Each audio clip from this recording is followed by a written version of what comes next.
मध्य प्रदेश में 50,000 कर्मचारी गायब हैं। यूं तो वो सरकारी रिकॉर्ड में है, बाकायदा उनका सैलरी कोड भी है, लेकिन 6 माह से वो सैलरी नहीं ले रहे हैं। तकरीबन 230 करोड़ रुपए की सैलरी का ये घोटाला सामने आया है। ये 50,000 कर्मचारी क्या भूत हैं? इससे पहले ये पैसा लेते रहे हैं और किस तरह से ये घोटाला हो सकता है, इसकी हड़कंप मची हुई है। सरकारी गलियारों में इसकी चर्चा आम है। इस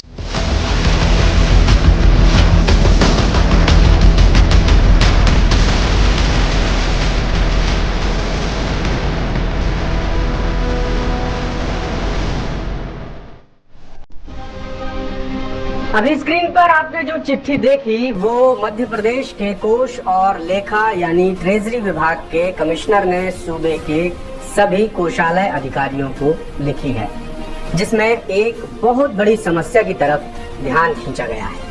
दरअसल ट्रेजरी कमिश्नर के मुताबिक बीते 4 महीने से सरकारी खजाने से करीब 50,000 कर्मचारियों की सैलरी ही नहीं निकली है और ये रकम कोई छोटी मोटी रकम नहीं है, बल्कि आंकड़ा तकरीबन 230 करोड़ रुपए बताया जा रहा है।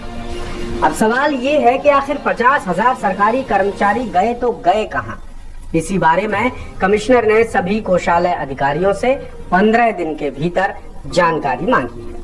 ये बेहद संगीन मामला है, क्योंकि अब तक आपने ऐसे खूब मामले देखे, सुने और पढ़े होंगे जिसमें किसी कर्मचारी के नाम से फर्जी तरीके से सैलरी निकाल ली गई, किसी कर्मचारी के नाम से करोड़ों का गबन हो गया, वगैरह वगैरह। लेकिन ये जो मामला सामने आया है ये एकदम अलग है, हटकर है। इस मामले से पता चलता है कि मध्य प्रदेश में करीब 50,000 अधिकारी कर्मचारी रिकॉर्ड में तो दर्ज हैं, लेकिन ट्रेजरी से उनकी सैलरी ही नहीं निकली है। और ये चौंकाने वाली बात खुद ट्रेजरी कमिश्नर के हवाले से सामने आ रही है। मामला सामने आने के बाद प्रशासनिक महकमे में गजब की हलचल मची हुई है और लगे हाथ विपक्ष यानी कांग्रेस ने भी इसमें सियासी तड़का लगा दिया है। मामले पर प्रदेश कांग्रेस अध्यक्ष जीतू पटवारी ने बड़े फर्जीवाड़े की आशंका जाहिर की है। 40-50 बड़े घोटाले हुए और करीब करीब छोटे मोटे तो रोज घोटाले यहाँ होते हैं। अभी ताज़ा उदाहरण, मध्य प्रदेश के 50,000 कर्मचारी चोरी हो गए, गुम हो गए, गायब हो गए। 250 करोड़ रुपए की सैलरी विड्रा नहीं हो रही है। सरकार ने इसके लिए एक जांच कमेटी बनाकर आदेश दिए, कर्मचारी ढूंढो। 4,50,000 जिस प्रदेश में कर्मचारी है उसमें 50,000 कर्मचारियों को ढूंढना पड़े, यानी कितनी बड़ी आर्थिक अराजकता है, कितनी बड़ी प्रशासनिक अराजकता है।